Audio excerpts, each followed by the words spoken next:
नमस्कार. श्री स्वामी समर्थ मैत्रिणींनो, मी भारती क्रिएशनमध्ये तुम्हा सर्वांचं स्वागत. आज आपण ब्लाऊजची बॅकनेक डिझाईन बघणार आहोत. खूप छान अशी 36 साईजचं ब्लाऊज आहे. आपण पूर्ण उंची घेतलेली आहे 13 प्लस अर्धा इंच, छाती 9 इंच, फिटिंगसाठी आपण 2 इंच मिळवलेलं आहे.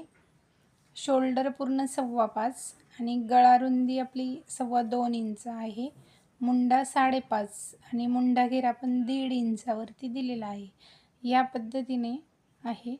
तर आपला बॅक नेक आपण खालच्या बाजूने आपली 3 इंच आहे, तर आपण त्यात अर्धा इंच मिळून 2.25 इंचाची गळा रुंदी घेऊन आपण चौकोन तयार केलेला आहे.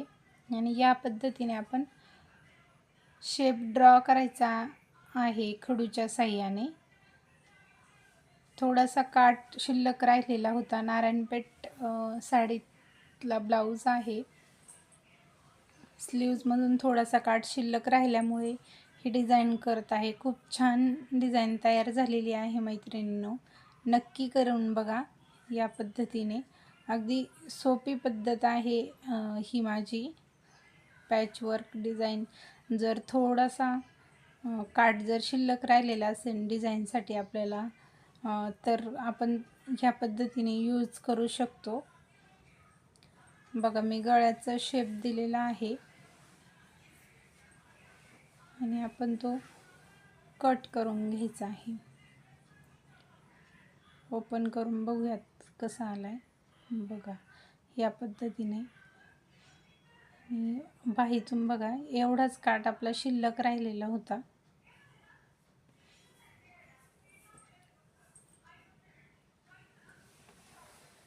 आता आपण अस्तरचा जो पार्ट आहे, मेन कपड्याला अस्तर जोडून घेत आहोत. बॅक साईड आहे आपली ही. मैत्रिणींनो, माझे व्हिडिओ आवडत असल्यास लाईक शेअर नक्की करा. चॅनलला सबस्क्राईब देखील करा. आणि पुढील व्हिडिओ तुम्हाला कोणत्या चेससाठी, कुठल्या डिझाईनसाठी हवा आहे कमेंट करून नक्की कळवा.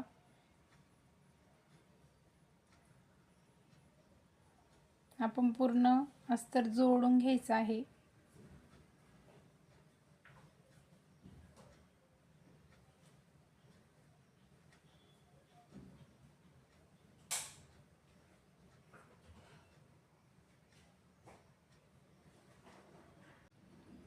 जोडल्यानंतर जे मेन फॅब्रिक असतं ते आपण कट करणार आहोत. अस्तरच्या साईडचं जे शिल्लक राहिलेले जे कपडा असतो ब्लाऊजचा, तो आपण कट करून घेऊ. या पद्धतीने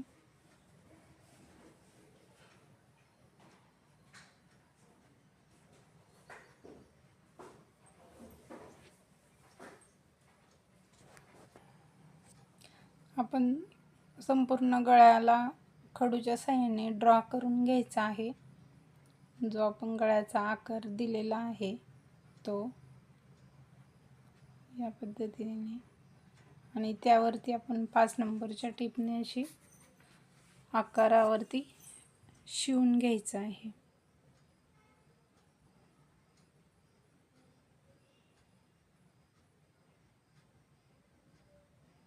खूप छान आणि झटपट होणारा बॅक नेक आहे हा.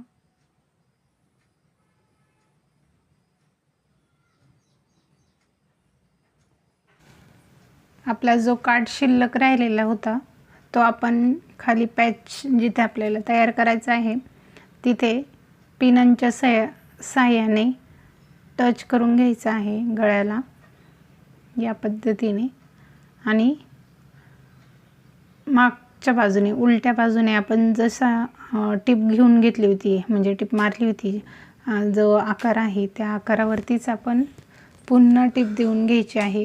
आणि टाचण्यांच्या साह्याने आपण तो काठ पॅक केलेला आहे त्यामुळे हलणार नाही. बघा, या पद्धतीने आपण ती टिप देऊन घ्यायची आहे. पूर्ण काठावरती आपण अशी टिप देऊन घ्यायची आहे पूर्ण वाचतो का बघा. आणि राहिलेला जो काटा आहे तो कट करून आपण पट्टी लावून घ्यायची आहे. हिंदी वाचता येतं का? त्रिकोण लावून म्हण बरं हिंदी हिंदी म्हण. आपला पॅच तयार झालेला आहे बघा. या पद्धतीने आपण पट्टी लावून घ्यायची आहे.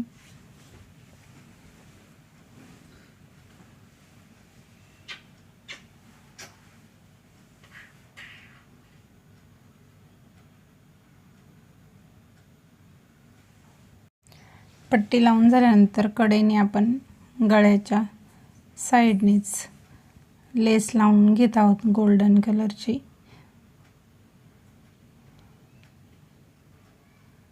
लेस अशी लावायची आहे की जे कडेने आपलं काठाचा जो भाग उरलेला होता, आपण टीप दिलेली होती, तो आपण पॅच आतल्या बाजूने नाही केलेला, आपण वरतूनच लावलेला आहे काठा ब्लाऊजला.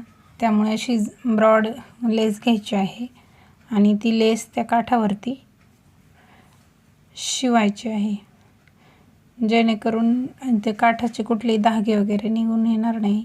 अशा पद्धतीने लेस लावायची आहे. आणि आपण जो आकार दिलेला होता गळ्यासाठी, त्या आकारावरती बरोबर तिथे दाब आणून थांबवायचा आहे मशीनचा आणि कपडा फिरवायचा आहे. कपडा फिरवल्यानंतरच तसले आकार येतात, नाहीतर गोलच येतात. त्यामुळे बरोबर दाब फिरवून तिथे चिमटी घ्यायची आहे लेसला आणि फ्लेक्झिबल लेस वापरायची अशा आकारांसाठी. छोट्या छोट्या आकारांवरती बरोबर आकार देता येईल अशीच लेस वापरायची, कारण की बरेचसे लेस कडक असतात, मग त्या आकारावरती वळल्या जात नाहीत. पण जर अशी वळणारी लेस असेल, जाड असली तरी पण बरोबर आकार अगदी व्यवस्थित येतात.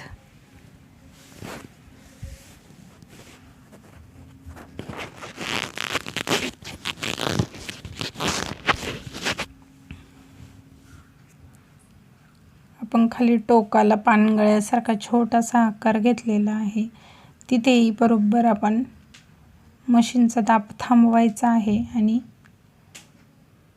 टीप देऊन घ्यायची आहे. बघा, या पद्धतीने आपली लेस लावून झालेली आहे. लेसला डबल टीप द्यायची आहे. बघा किती छान सुरेख गळा आपला झटपट तयार झालेला आहे. संपूर्ण लेसवरती डबल टिप देऊन घ्यायची आहे.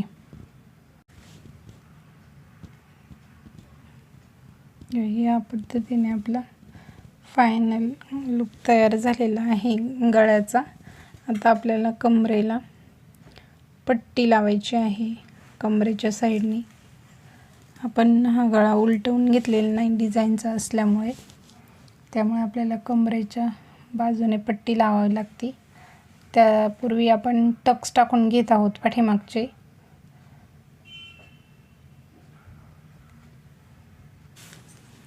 टक्स टाकून झाल्यानंतर आपल्याला पट्टी जोडून घ्यायची आहे कमरेची. 1 इंचाची आपण पट्टी काढतो कमरेसाठी आणि बरोबर जिथे टक्स आहे तिथे चिमटी घ्यायची आहे पट्टीला, जेणेकरून ब्लाऊज उचलला जात नाही कमरेकडून. पट्टीला जर चिमटी घेतली तर बघा, या पद्धतीने आपला पट्टी जोडून घ्यायची आहे. असा आपला गळा तयार झालेला आहे. गळ्याची बॅकनेक डिझाईन कशी वाटली मैत्रिणींनो, कॉमेंट करून नक्की सांगा.